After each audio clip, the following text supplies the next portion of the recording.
Well, ate too much. My sugar's low, so no, I'm joking. So what we're going to do here, ladies and gentlemen, surprise, surprise.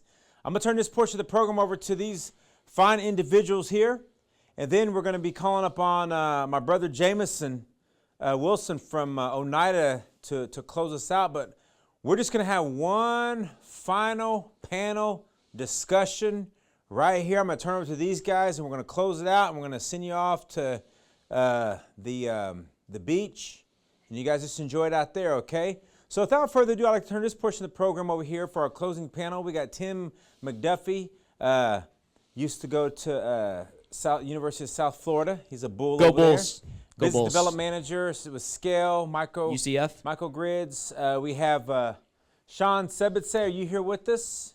Gee, you know he's from Zuni. Boy, he's supposed to be the speaker, and he's not here yet. But we got my boy Sean Sebitze here, Engineer Manager, Alliance Tribal Clean Energy.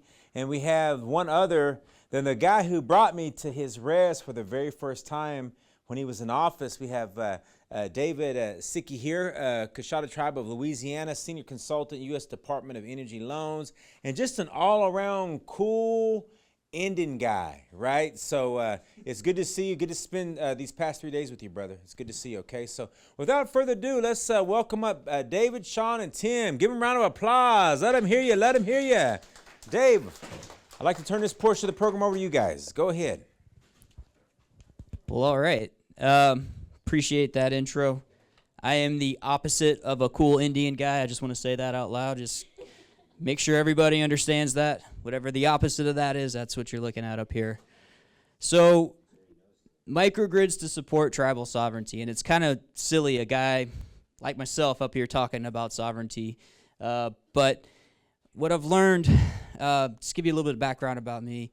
The background's electrical engineering. I did graduate from University of South Florida 2006 with an electrical engineering degree. Spent 15 years in the private sector doing, all sorts of engineering, regulatory work in the CPUC. I'm from Tampa, Florida. I currently live in Santa Clarita, California. And so a lot of what you see today is going to be sort of California-centric. And the reason for that is that a lot of the policy that happens between about grid changes and things that happen with electric vehicles, solar, a lot of what happens in California is copy and pasted throughout the entire country. And that's sort of what, that's why I'm going to focus so heavily on California today, because it's a good sort of microcosm as to, what's going to happen probably down the road. So why is energy so important? All right, we've heard folks talk about it earlier and talk about, all the ROIs and everything else that goes along with it.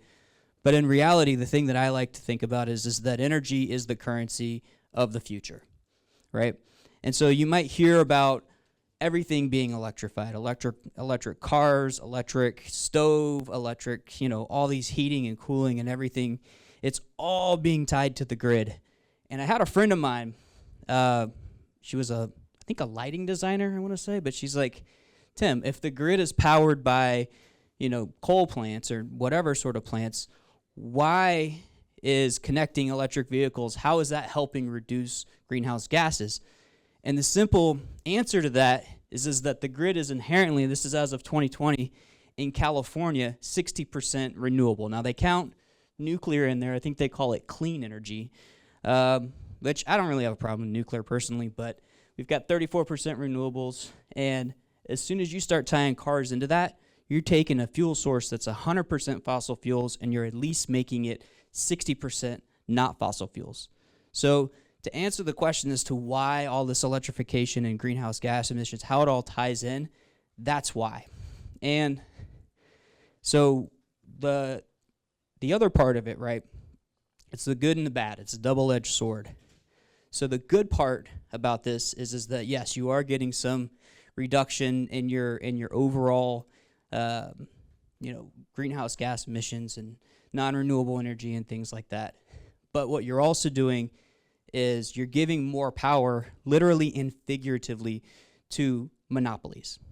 Not the power company, not the water company, a for-profit monopoly. That's the way that we do electricity in the United States.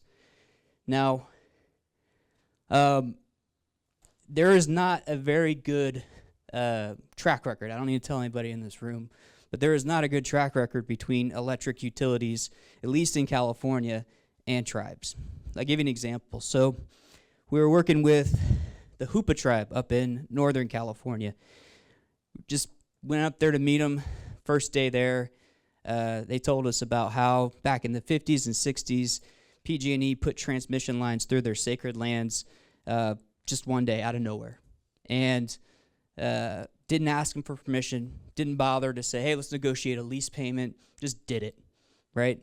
And, a lot of that still exists, right?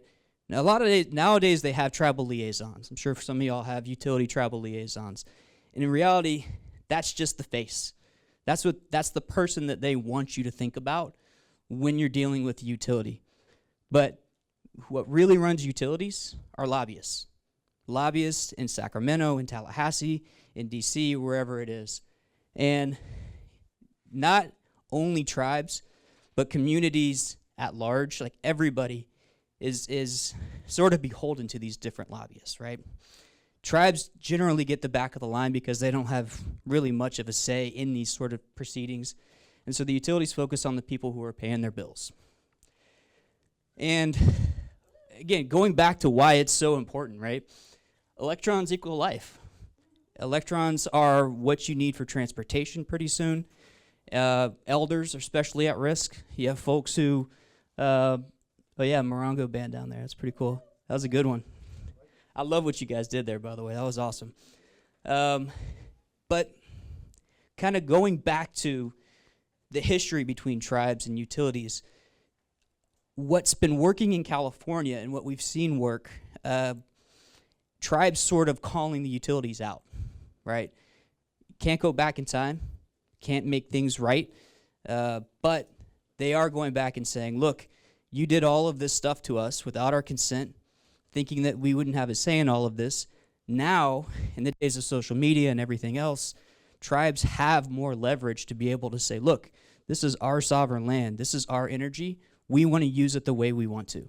And again, it's kind of silly me up here saying that, but it's just a thought, right? There are a lot of tribes that have utilities, but most of those utilities are tied into transmission lines, and those transmission lines are still fed by the same people. And if you really, really, really want to talk about sovereignty and how you can have all of these different things that you aren't dependent on outsiders for, energy is the way to go. And this is about scale microgrids. I'm honestly not even here to talk about scale. Just give you the sort of brief overview. We do microgrid solutions, capital solutions. It's microgrid, solar battery, provides backup power during the daytime, or during whenever the grid goes down. Solar, storage, microgrid controls. These are some of our projects. One of the big ones here is Saboba Casino. And as opposed to talking about, well, I was going to say, what's important about this project, right, is that the tribe had a very big impact on how the project developed. They said, hey, the casino is the lifeblood of our entire community. We want to make sure that we have a place for people to come as climate change becomes worse, and if they have to have cooling events and things like that. So significant amount of savings from the utility gives them a bit of sovereignty not even sovereignty, but savings, but it gets them on the path to do some good things, not only just now, but down the road. So nice little project. Water district. What's interesting about this project is that they sort of, every time you have a microgrid or you have some sort of storage, there's really two things you can do with it. You can make as much money off of it as possible, which is an economic optimization model, or you can hold it for resiliency. In the case of Santa Margarita, they held it for resilience, or they decided to make as much money off it as possible, so they're using their energy to power,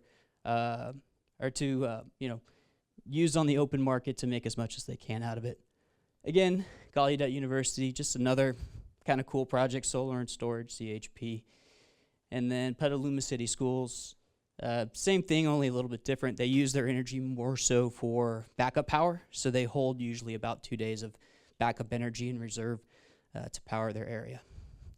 And this is an old picture. not in here, so this was before my time. But yeah, that's us. This is what we do, and yeah, thanks for your time.